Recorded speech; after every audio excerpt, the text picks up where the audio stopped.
नमस्ते सदा वत्सले मातृभूमि। नमस्ते सदा वत्सले मातृभूमि। देशभक्ति सर्वश्रेष्ठ भक्ति। देशभक्ति व्यक्तित्व समाज देश कल्याण अर्थे परम औषधमस्ति। परम औषधमस्ति. பிரேமஸ்வரூபனார் அன்பின் வடிவங்கள்.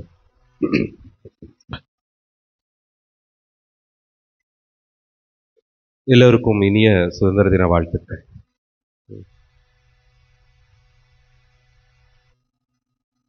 தேசத்துக்கு சுதந்திரம் கிடைச்சு 79 வருடம் ஆயிடுச்சு. ஆத்மா சுதந்திரமாக தான் இருக்கு. அந்த மனசுக்கு சுதந்திரம் கிடைச்சிருச்சா அப்படின்னு சுய பரிசீலனை பண்ணக்கூடிய நாள் தான் இந்த சுதந்திர நாள். மனசுக்கு எப்படி சுதந்திரம் கிடைக்கும்? மனசு இந்த 6 அசுர குணத்தால, தீய எண்ணங்களால, பற்றுதல்னால, அகங்காரத்தினால சுதந்திரம் இல்லாம இருக்கு.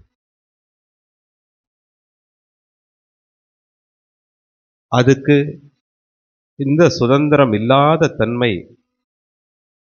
நான் என்ற அகங்காரத்தாலையும் என்னுடையங்கிற பற்றுதல்னாலையும் தான் மேலோங்கு.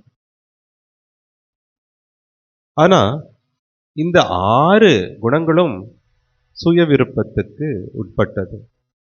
உண்மையான சுதந்திரங்கிறது உங்களோட சுய விருப்பத்தை கொடுத்த அந்த விருப்பத்துக்கு ஏற்றவாறு நடப்பது தான் உண்மையான சுதந்திரம். அதாவது சுய விருப்பத்தை யாரு கொடுத்திருக்காரு? கடவுள் கொடுத்திருக்காரு. அந்த கடவுள் விருப்பத்துக்கு ஏற்றவாறு நடப்பதே உண்மையான சுதந்திரம். ஆனா அந்த சுய விருப்பத்தை தியாகம் பண்ணும்போது தான் இன்னைக்கு இந்த பாரத தேசம் பயம் ரதம் இதி பாரதம், உலகத்துக்கே விடிவெள்ளியா, கலங்கரை விளக்கமா, விஸ்வகுருவா, சனாதன தர்மத்தை அளப்பரியா அன்புல லோக சேவைய இன்னைக்கு உலகம் முழுக்கும் ஒன்றே குலம் ஒருவனே தேவன் அப்படிங்கிற அந்த தத்துவத்துல சொல்லிட்டு இருக்கக்கூடிய இந்த பாரத தேசத்துல எண்ணற்ற தியாக ஜீவிகள் இருந்திருக்காங்க. தியாக ஜீவிகள் தான் யோக ஜீவிகளா மாறி இருக்காங்க. இப்ப தியாக ஜீவியா நீங்க இருக்கணும்னா முதல்ல உங்களுக்குள்ள இருக்கக்கூடிய அந்த நான்ற கர்வத்தையும் அந்த என்னுடையதுங்கிற பற்றுதலையும் மமக்காரத்தையும் தியாகம் பண்ணாலே, உங்களோட சுய விருப்பத்தை தியாகம் பண்ணாலே கடவுளோட விருப்பத்தை உள் உணர்வால நீங்க அறியலாம், உணரலாம். அதுக்கு ஏற்றவாறே உங்க வாழ்க்கைய செம்மையோடு சிறப்பாக நீங்க எல்லா காரியத்திலும் செயல்படலாம். அதனாலதான் தேசபக்தி ரொம்ப முக்கியம். தன்னலமற்ற சேவையில் இருக்கிறவங்க தான் தேசபக்தியில் இருக்க முடியும். அந்த தேசபக்தியே தன்னலமற்ற சேவை தான். அந்த தன்னலமற்ற சேவை எப்படி வரும்? அளப்பரியா அன்புல தான் தன்னலமற்ற சேவை வரும். தேசபக்தி இருந்ததுன்னா அது ஒருத்தரை தன்னலமற்றவரா ஆக்கி அது மூலியமா அவரோட மனமாற்றத்துக்கும் அது வித்திட்டு அதன் தொடர்ச்சியா சமுதாயத்தோட எழுச்சிக்கும் அது பிரகாசமாக அது அந்த நிலையை கொடுத்து அதே சமயத்துல தேசத்தையும் மேல்நிலைக்கு எடுத்துட்டு வருது. அப்போ ஒரு தேசபக்தியால தனிநபரும் மாறுறாரு தன்னலமற்ற சேவையால. அதனால ஒவ்வொரு தனிநபரும் மாறும்போது அதுவே சமுதாயத்தோட எழுச்சியாகவும் இருக்கு, மறுமலர்ச்சியாகவும் இருக்கு, சமுதாய நலனாகவும் இருக்கு. அதே ஒவ்வொரு சமுதாயமும் மாறும்போது தேசமே பயனடையுது. ஒரு தேசம் பயனடும் போது இந்த சிருஷ்டியே பயனடையுது. இவ்வளோ விஷயமும் தேசபக்தியில அற்புதமா இருக்கு.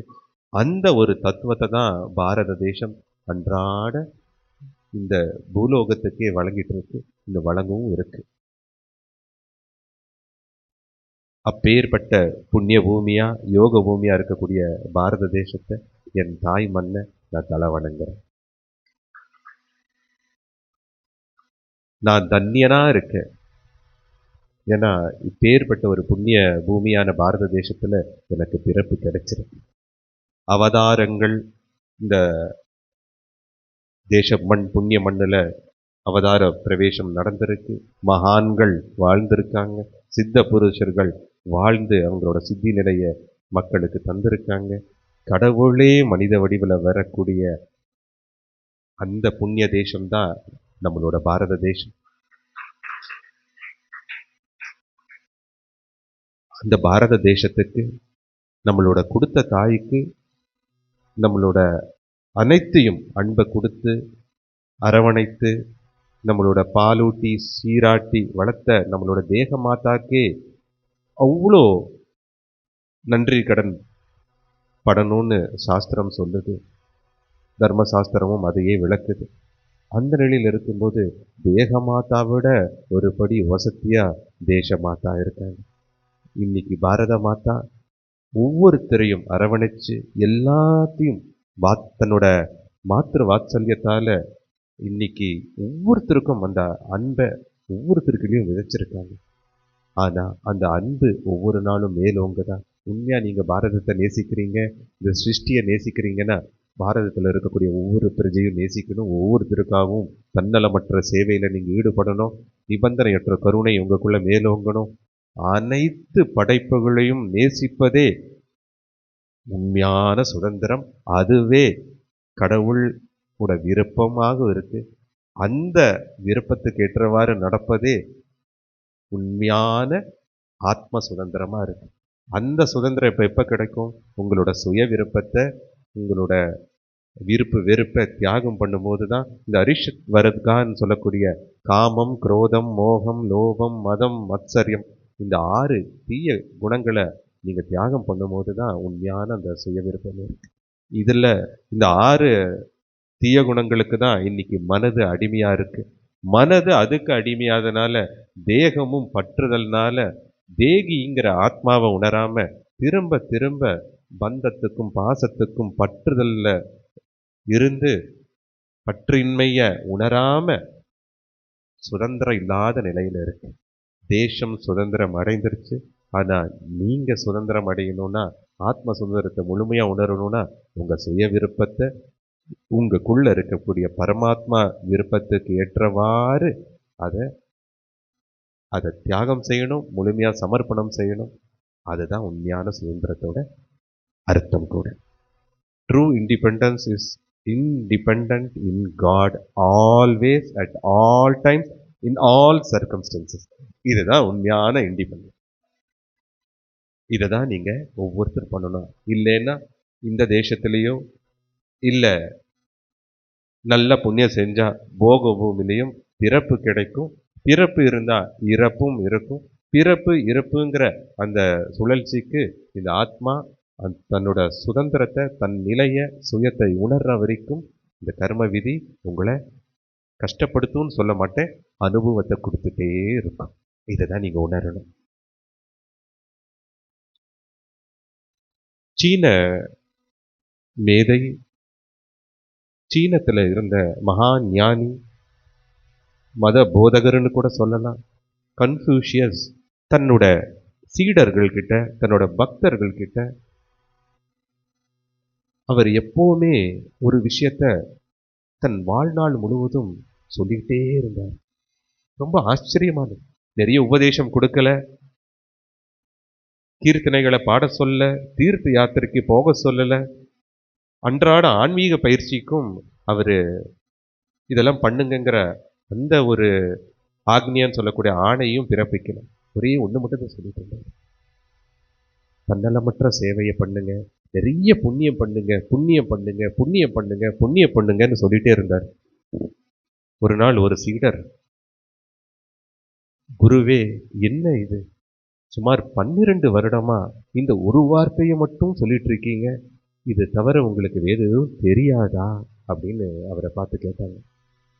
அவர் சொன்னாரு, இது ஒண்ணு நீங்க தெரிஞ்சுக்கிட்டாலே போதும் அப்படின்னு.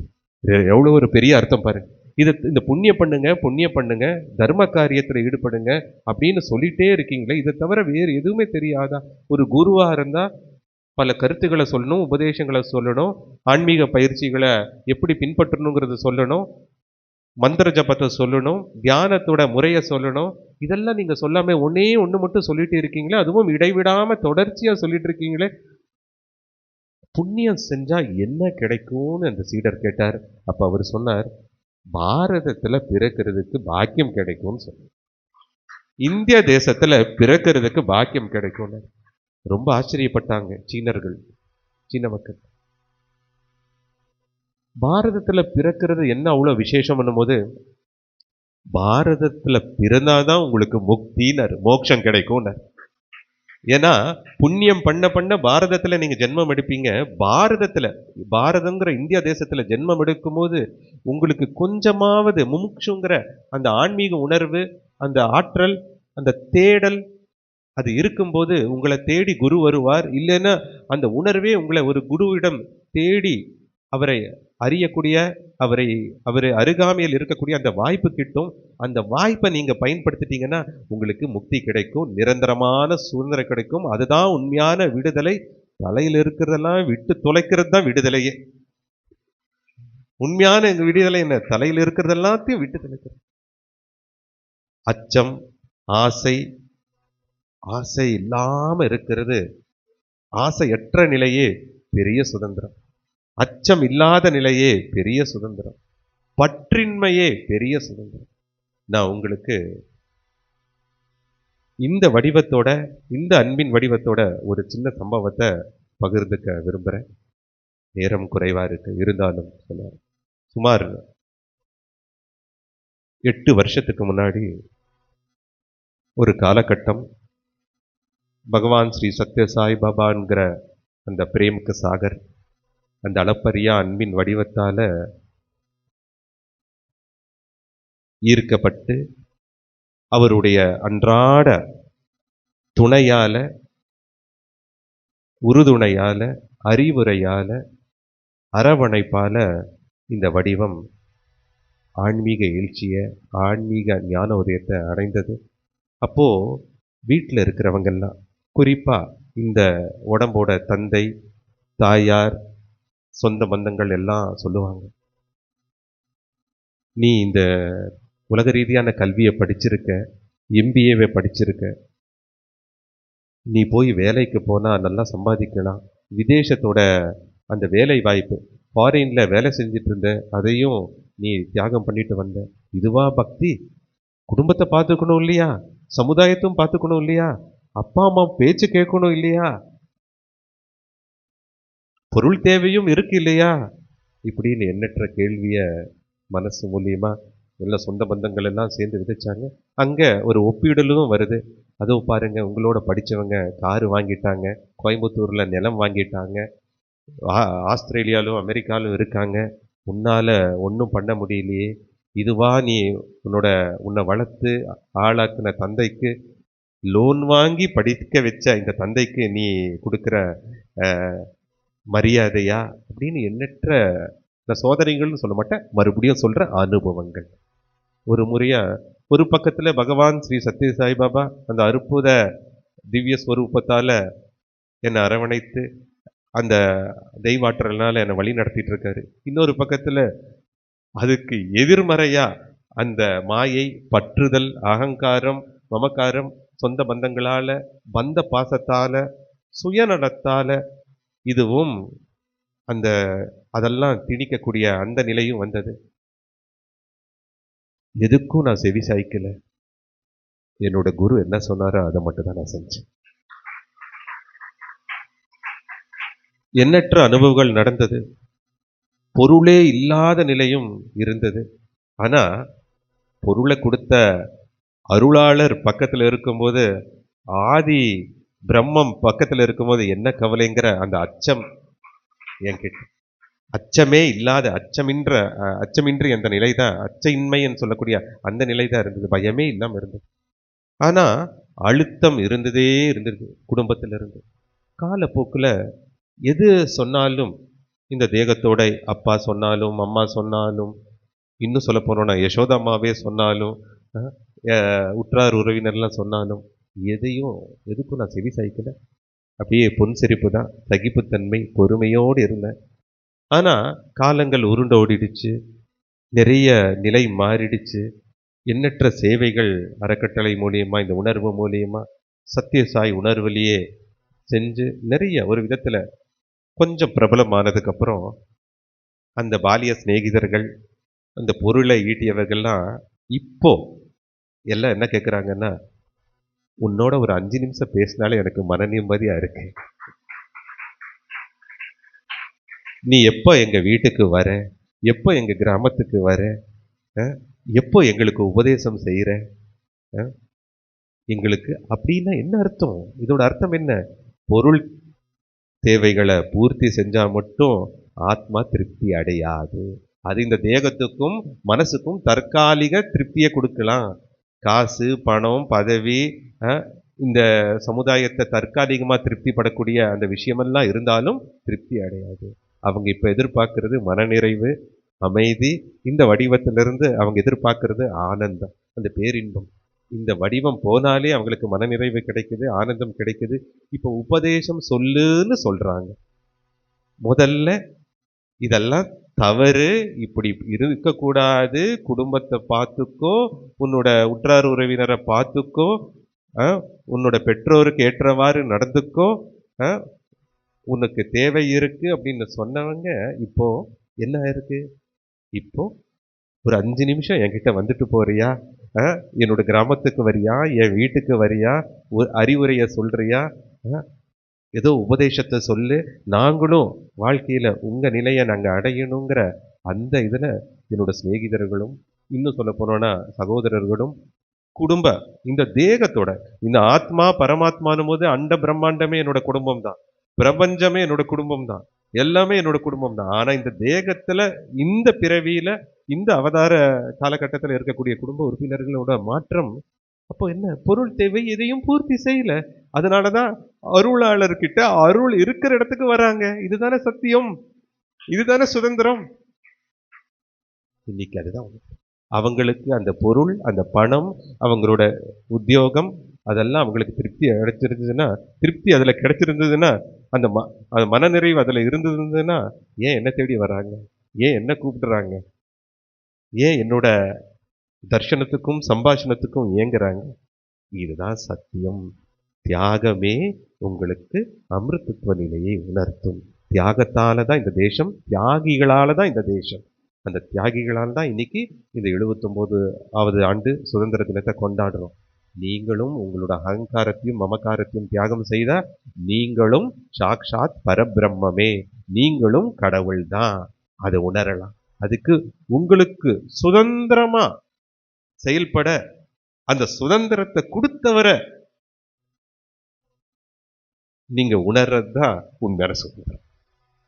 அந்த சுய விருப்பத்தை நீங்க தியாகம் பண்ணும்போது தான் இவ்வளவு சுதந்திரமா இந்த சுய விருப்பத்தை கொடுத்திருக்காரு.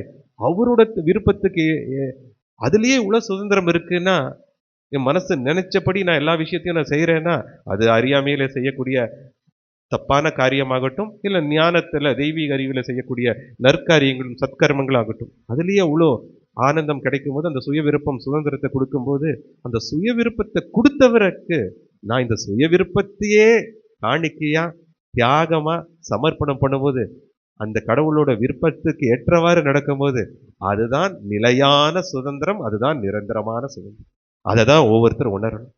அதை தான் என்னோட பிரிய சுந்தர் பங்காரு அற்புதமா விளக்குனார். உண்மையான சுதந்திரங்கிறது உன் இஷ்டம் என் இஷ்டம், அதுக்கப்புறம் எங்க கஷ்டம், அது உணர்றதுக்கு தான் இஷ்டம் வேணும்.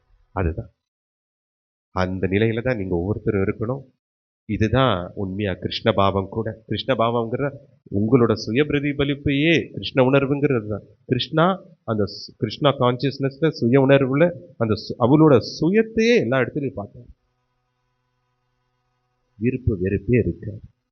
ஒருத்தருக்கு தண்டனை கொடுத்தாலும் என்னோட இன்னொரு வடிவத்துக்கு தான் தண்டனையை கொடுக்கிறேன். அசுர குணத்துல இருக்காங்க, தமோ குணத்துல இருக்காங்க அப்படிங்கிற ஆத்மாக்கு அழிவில்லை. ஆனா எல்லா ஆத்மாக்கும் இந்த ஆத்மாவால உபத்திரம் வரும்போது ரக்ஷகனா, பக்த சம்ரக்ஷகனா என்னை காப்பா, என்னோட வடிவத்தை நான் மேல்நிலைப்படுத்தி பக்தியோட சக்தியை உணர்த்துறதுக்காக தான் அந்த அசுரவதமும் நடந்தது, பக்த சம்ரட்சணமும் நடந்து, அதுவே சத்திய போதகம், அதுவே சிஷ்ட ரட்சணம், அதுவே துஷ்ட சிக்ஷணம். இது எல்லாமே எதுக்கு? உண்மையா சுய விருப்பத்தை தியாகம் பண்றது. சுய விருப்பத்தை தியாகம் பண்ணுங்க, உண்மையான சுதந்திர நிலையில இருங்க. இதுதான் ஸ்வ தன் தரா.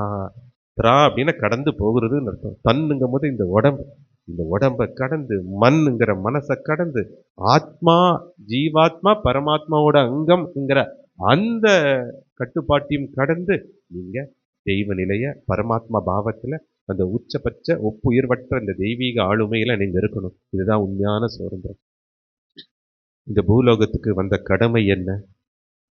தன்னலமின்றி நீங்க செயலை ஆற்றணும். எந்த பலனையும் எதிர்பார்க்காம செயல்களை செய்யணும். இதுதான் உண்மையான கடமை. கடமையை செய், பலனை எதிர்பார்க்காது.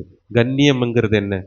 நீங்க உங்களோட இந்த சுய விருப்பத்தை தியாகம் பண்ணும்போதே உங்களுக்கு கண்ணியம் வந்துடும்.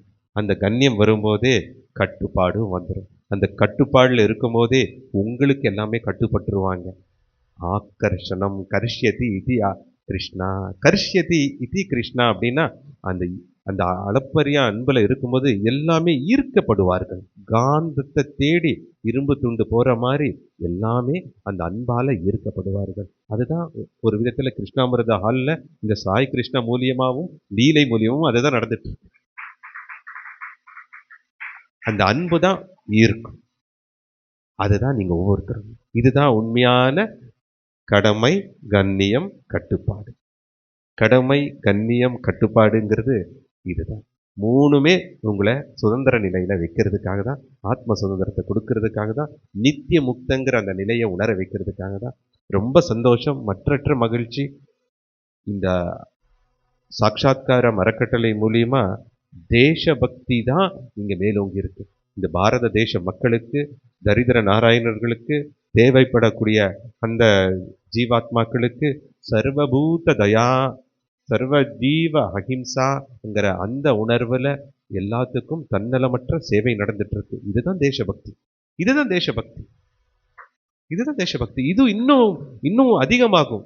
ஆதிவாசி ஆரோக்கிய மந்திரம் ட்ரைபல் ஹாஸ்பிட்டலை கட்டும்போது, ஸ்பெஷாலிட்டி ஹாஸ்பிட்டலை கட்டும்போது, இலவசமா பள்ளிக்கூடத்தை கட்டும்போது, இன்னும் மேலும் மேலும் சேவா காரியங்கள் நடக்கும்போது, இதுதான் தேசபக்தி. இதுவே தெய்வ பக்தி. இதுவே தேசபக்தி, இதுவே தெய்வ பக்தி. தெய்வ பக்தி எங்க இருக்கோ தேசபக்தி இருக்கும். தேசபக்தி இருந்ததுன்னா அங்க நிச்சயமாக தெய்வ பக்தி இருக்கு. அந்த தேசபக்தியை வளர்த்துக்கோங்க. நம்மளை வளர்த்து தாங்கி நம்மளை அன்றாட தாங்கக்கூடிய இந்த பூமாதேவி, மாதா வசுந்தரா, மாதா பாரத மாதாக்கு பிள்ளைகளா, செல்வங்களா, எல்லாமே அவங்களோட குழந்தைகளா பார்த்து, சக உதரங்களா பார்த்து, சக உதரிகளா பார்த்து, எல்லாமே பாரத மாதாவோட குழந்தைங்க. எல்லாமே நம்மளோட சகோதரர்கள், சகோதரிகள். சக உதரா, சக உதரி. ஒரே இடத்துல இருந்து ஜனித்தவர்கள், ஒரே இடத்துல வசிப்பவர்கள். அந்த உணர்வுல தன்னலமற்ற சேவையில் ஈடுபடுங்க. அதுக்கு உங்களோட பற்றுதலை நீங்க தியாகம் பண்ணுங்க. உங்களுக்கு உங்கள் தேவைக்கு மீறிய அந்த விஷயத்தை எல்லாத்துக்கும் தான தர்மத்தில் ஈடுபடுங்க. இதுதான் தெய்வ நிலை. சர்வ முதித்த மே வசித்த சர்வோ தர்மோ பரோ அபாவத் ராமமேவானி பஷ்யந்தோ நான் அபியஹிம்ச பராஸ்பரமோ. ஸ்ரீ ராம ராஜ்யத்துக்கு இதுதான் விளக்கம். ராம் ராம்னு சொல்றது அற்புதம். ஆனா அதே ராம காரியத்தை எடுத்து நடத்துறது அற்புதத்திலையும் அற்புதம், சிறப்புலையும் சிறப்பு. ராம காரியங்கிறது என்ன? எல்லாத்தையும் ஆத்ம ராமரா பார்த்து, எல்லாமே ஆத்ம ராமன் உணர்ந்து அந்த ராம காரியத்தை தன்னலமற்ற சேவையில் ஈடுபடணும். அதனாலதான் ராமராஜ்யத்துக்கு விளக்கம் கொடுக்கும்போது வால்மீகி அற்புதமா இந்த வச்சனத்தை சொல்றார். சர்வ முதித்த மேய்வித்த சர்வம். அனைத்து ஜீவராசிகளும் ராமராஜ்யத்தில் மகிழ்ச்சியோடு இருந்தன, பேரின்பத்தோடு இருந்த அனைத்து ஜீவராசிகளும், அனைத்து பிரஜைகளும். ஏன்னா ஒவ்வொருத்தரோட பிரஜையோட சுகத்துக்காகவும் ஸ்ரீராமர் சக்கரவர்த்தியா இல்ல, பிரஜையோட சேவகனா. இன்னைக்கு பாரத பிரதமர் ரொம்ப அற்புதமா சொல்றது, பிரதம சேவகன். மந்திரின்னு சொல்ல, பிரதம சேவகன். இதை கேட்கறதுக்கே ரொம்ப வருஷமா இருக்கு பாரத தேசத்துல, பிரதம சேவகன் சொல்றதுக்கு. இத என்னைக்கோ ஸ்ரீராமர் அவதார புருஷர் பூர்ண அவதாரம் மரியாதை புருஷோத்தமர் சொல்லிட்டு போயிட்டார். நான் பிரஜையோட சேவகன். ஒவ்வொரு பிரஜையோட சுகதுக்கமும் அவருக்கு பிரஜையின் போது எறும்பும் அவரோட பிரஜை. எறும்பும் மனுஷ பிறவி மட்டும் இல்ல, எறும்பும் அவரோட பிரஜை. அந்த நிலையில ராமராஜ்யம் இருந்தது. எல்லாமே மகிழ்ச்சியோட பேரின்பத்தோடு இருந்தனர். தர்மோ பரோ அபாவத்து, எல்லாம் தர்ம சிந்தனையோடு இருந்தனர். ஒருத்தருக்கு உதவி செய்யலாமான்னு ஏங்கிட்டு இருந்தாங்க. இன்னைக்கு உதவி செய்யலாமான்னு தயங்கிக்கிட்டு இருக்காங்க. உதவி பண்ணலாமா வேண்டாமா, நம்மளுக்கு இருக்குமா அப்படின்னு அந்த தயக்கம் வருது. எதனால வருது? சுயநலத்தால வருது, பற்றுதல்னால வருது, இதெல்லாம் இல்லாம ஆயிருமோன்ற பயத்தினால வருது, ஆசை இருக்கிறதுனால வருது. அன்னைக்கு ஏங்கிட்டு இருந்தாங்க, இன்னொருத்தருக்கு எப்படி உதவி செய்வேன். தர்மோ பரோ அபாவத்து, தர்ம சிந்தனையிலே இருந்தாங்க. தர்மோ தாரக்கர்களா இருந்தாங்க, தர்மாத்மாக்களா இருந்தாங்க. இதுதான் நிலை. அந்த நிலையில இருந்தாங்க. அந்த நிலையே தான் தெய்வ நிலை. ராமமேவானி பஷ்யந்தோ, அற்புதமான ஒரு வார்த்தை. இதுக்கு அந்த பிரதி பதார்த்தம் ராமமேவானி பஷ்யந்தனா, ராமரை எல்லா இடத்திலும் பார்த்தாங்க. இது பிரதி பதார்த்தம். அந்த வார்த்தைக்கு மேலோட்டமான அர்த்தம். கொஞ்சம் பாவார்த்தம் பார்த்தீங்கன்னா, ஆத்மராமனை எல்லா இடத்திலும் பார்த்தாங்க. ஆத்மராமனை எல்லா பிரஜைகளிலும் பார்த்தாங்க. இதோட பரமார்த்தத்தை பார்த்தீங்கன்னா, அனைத்தும் ராமனோட வடிவமேன்னு அந்த உணர்வுல சேவை செஞ்சாங்க. இதுதான் இதுக்குள்ள உள்ளடக்கிய அந்த தெய்வ ரகசியம், தெய்வ அர்த்தம்ங்கிறது பரமார்த்தம். ஒவ்வொரு வார்த்தைக்கு பின்னாடியும் 3 அர்த்தம் இருக்கு. பதார்த்தம், பிரதி பதார்த்தம், பாவார்த்தம், பரமார்த்தம். இந்த பரமார்த்தம் ராமமேவானி பஷ்யந்தம், எல்லா இடத்துலயும் ஆத்மராமனை பார்த்தாங்க. ஸ்ரீராமரை சக்கரவர்த்தியா, அயோத்தியாபுரி ராஜனா, அகண்ட பாரதத்தோட சிம்மாசனத்தில் அமர்ந்திருக்கக்கூடிய அரசனா மட்டும் பார்க்கல, ஒவ்வொரு பிரஜைகளையும் ஆத்மராமனா பார்த்தாங்க. எவ்வளவு இன்னைக்கு அந்த பாவம் ஸ்ரீராமரை, ஆத்மராமனை, கடவுளை, அவங்களோட இஷ்ட தெய்வத்தை எல்லா இடத்துலையும் பார்த்தீங்கன்னா, அதுவே பெரிய நிலை, அதுவே சாட்சாத்கார நிலை, அதுவே நிரந்தரமான சுதந்திர நிலை. அந்த உணர்வுல இருக்கு. அது கடைசியில அற்புதம். நான் அபிய இம்ச பராஸ்பரம். ஒருத்தருக்கும் அவங்க இம்சையே கொடுக்கல. வார்த்தையாலையும் சரி, செயல்களாலையும் சரி, மனதாலையும் சரி, எண்ணங்களாலையும் சரி. அவங்களுக்கு எதுக்கு உதவி செய்யணும்? இதுவும் இம்சை தான். அவங்களுக்கு உபத்திரம் செய்யறது மட்டும் இம்சை இல்லை. அதுதான் நம்மளுக்கு இருக்கே. அவங்க எப்படி இருந்தாலும் என்ன, அவங்க கஷ்டப்பட்டா என்ன, அவங்க வருத்தப்பட்டா என்ன, வேதனைப்பட்டா என்னங்கிறது இதுவும் இம்சையே. இம்சைங்கிறது உடல் ரீதியா, மன ரீதியா ஒருத்தரை புண்படுத்துறது மட்டும் இம்சை இல்லை. எல்லா ஆற்றலும் இருந்து, பொருளும் இருந்து, அறிவும் இருந்து, திறமையும் இருந்து, நல் பண்புகளும் இருந்து, அதை பயன்பாட்டுக்கு நடைமுறைப்படுத்தாம இருக்கிறதும் இம்சையே.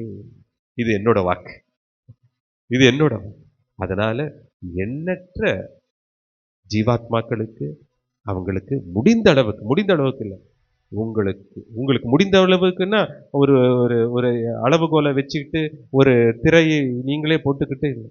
உண்மையான தன்மைங்கிறது என்னன்னா, தன்னலமற்ற நிலையில இருக்கிறது தான், தர்ம சிந்தனையில் இருக்கிறது தான். எது உங்ககிட்ட இருக்கோ அது உங்களோடது இல்லைங்கிற அந்த மனப்பூர்வமான மனநிலையில இருக்கிறது தான். அது வாரி வாரி வழங்குறது தான் பயம் இல்லாத நிலை. அதுதான் உண்மையான சுதந்திரம். அதுதான் இந்த சுதந்திர தினத்துல என்கிட்ட, இந்த உணர்வு கிட்ட, சாய் கிருஷ்ண உணர்வு கிட்ட நீங்க கேட்கணும். அதுவும் உங்களுக்கு வழங்கப்படும், பற்றுதலும் எடுக்கப்படும். இதுதான் நீங்க உணரக்கூடிய விஷயம். அதனால ஸ்ரீராமராஜ்யம் வரணும், உலகம் முழுக்கும் பாரதம் விஸ்வகுருமா இந்த ராமராஜ்யம்ங்கிற சனாதன தர்மங்கிறது ஒன்றும் இல்லை, அளப்பரிய அன்பு, நிபந்தனையற்ற கருணை, எல்லா இடத்திலும் கடவுளை பார்க்கறது, பேத பாவம் இல்லாமல் இருக்கிறது, இனம் ஜாதி மதம் பேத பாவம் இல்லாம எல்லாமே கடவுளோட வடிவம் தான், எல்லாம் வாசுதேவ குடும்பம் தான், ஒன்றே குலம் ஒருவனே தெய்வனுங்கிற அந்த நிலை தான் சனாதன தர்மம். அதுதான் சனாதன. அவர் தான் பல பல வடிவல்ல இருக்கார், எல்லாத்துக்குள்ளேயும் அந்தர்யாமியா இருக்காருங்கிற அதை உணர்றது தான் சனாதன தர்மம். அந்த தர்மத்தை ஸ்தாபனம் இந்த சத்திய சாய் யுகத்துல, சாய் உணர்வுல நிச்சயமாக நடக்கும். பாரதம் விஸ்வகுருவா அகிலத்துக்கு திகழும். பாரதத்தோட மகிமையும் பெருமையும் அண்ட பிரம்மாண்டத்துல என்னைக்குமே எதிரொலிச்சிட்டு இருக்கு, இன்னும் எதிரொலிக்கும். அனைவரும் பாரதத்தை தேடி வருவார்கள். பாரத மக்கள், நான் இன்னும் உருவாக்க போற அவதாரம் எல்லாம் உலகம் எங்கும் போய் பிரேமசாய் அவதாரங்கள் எல்லாம் பிரேமைய அனந்த பிரேமத்தை எல்லா இடத்துலையும் பரப்புவாங்க. அந்த நிலையும் கிடைக்க பெறும். இந்த தேசம்தான் தன்யஹோ தர்த்தி.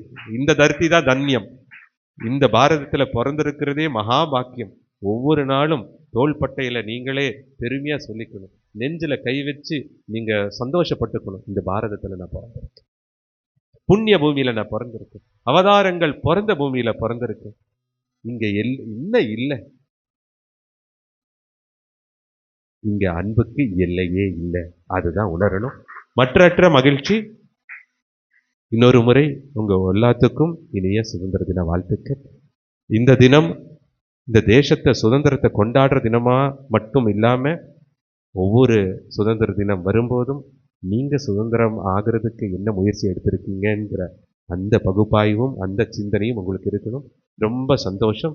வந்தே வந்தே வந்தே. பாரத் மாதா கி, பாரத் மாதா கி, பாரத் மாதா கி. Very happy. ரொம்ப சந்தோஷம்.